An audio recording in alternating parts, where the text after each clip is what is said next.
మిత్రులారా, ఈరోజు రామ్ విలాస్ పాశ్వాన్ గారి జయంతి ఉత్సవాలకు హాజరైన దళిత, బహుజన మరియు సామాజిక ఉద్యమకారులందరికీ హృదయపూర్వక నమస్కారాలు తెలియజేస్తున్నాను.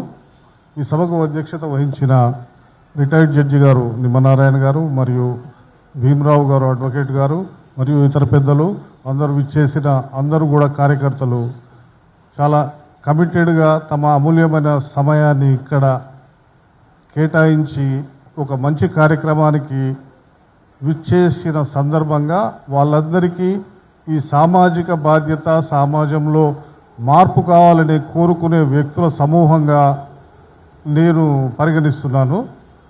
ఇది చాలా శుభసూచకం. వచ్చిన వాళ్ళు ఎంతమంది అనేది కాకుండా వచ్చిన వాళ్ళందరూ కూడా ఒక్కొక్కరిని వందల వేల మందిని ఇన్స్పైర్ చేయగల నాయకులు ఇక్కడ సమావేశమయ్యారు. దీనికి అత్యంత ప్రాధాన్యం ఉంది. ఈరోజు సోషల్ జస్టిస్ డేగా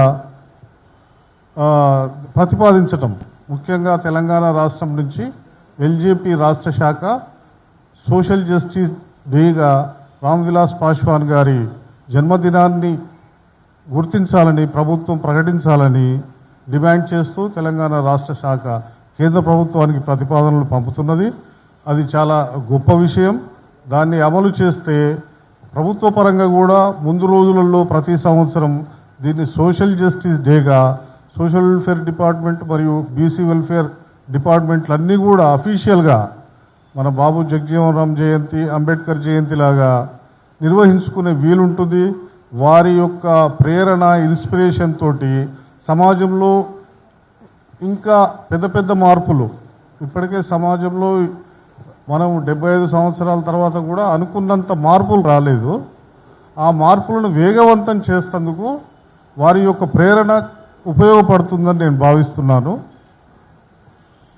ముఖ్యంగా సక్సెస్ స్టోరీస్లో మన రామ్ విలాస్ పాశ్వాన్ గారి సక్సెస్ స్టోరీస్లో అత్యంత ప్రతిభావంతమైనది, చాలా గొప్పగా చెప్పుకోవాల్సిన విషయం 1989లో విపి సింగ్ గారి ప్రభుత్వంలో ఎస్సీ ఎస్టీ అత్యాచార నిరోధక చట్టాన్ని అనేది దేశ రాజకీయాలలో దళితుల్లో వాళ్ళ యొక్క మనోధైర్యాన్ని పెంచి వాళ్ళు పోరాట దిశగా వాళ్ళకు కూడా హక్కులు ఉన్నాయని సమాజం గుర్తించి వాళ్ళకు కూడా సముచిత గౌరవం ఇవ్వాలి, లేకుంటే అది ఒక పవర్ఫుల్ ఆయుధంగా మలుచుకొని ఆ వ్యక్తులు ఈ అసమాన సమాజం మీద పోరాటం చేసి ప్రభుత్వం నుంచి సహాయం పొందే యొక్క గొప్ప ఆయుధం 1989 ఎస్సీ ఎస్టీ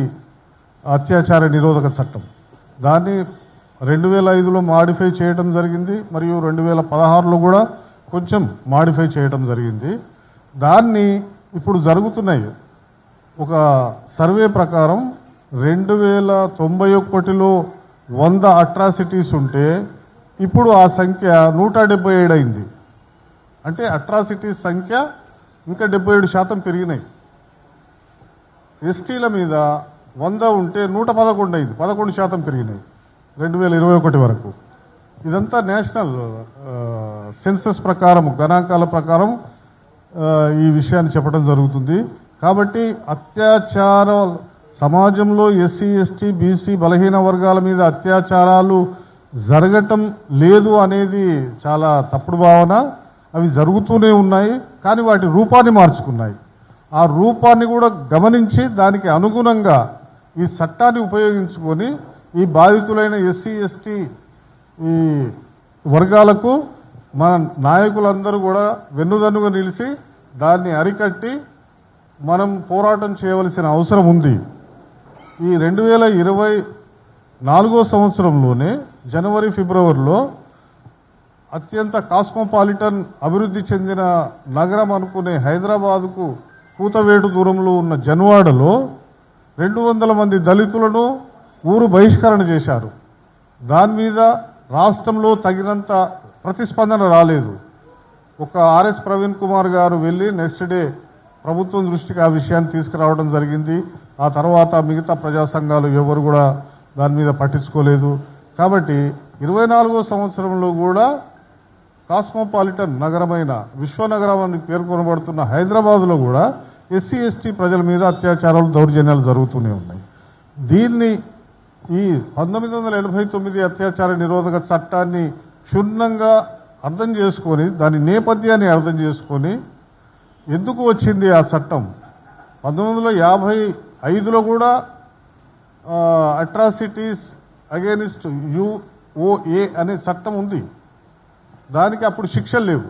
అప్పుడు ఒక 30 రోజుల శిక్ష మాత్రమే ఉంది. అంటరానితనం ఒకవేళ రుజువు అయితే ఒక 30 రోజుల శిక్ష మరియు 1000 రూపాయల జరిమానా ఉండే.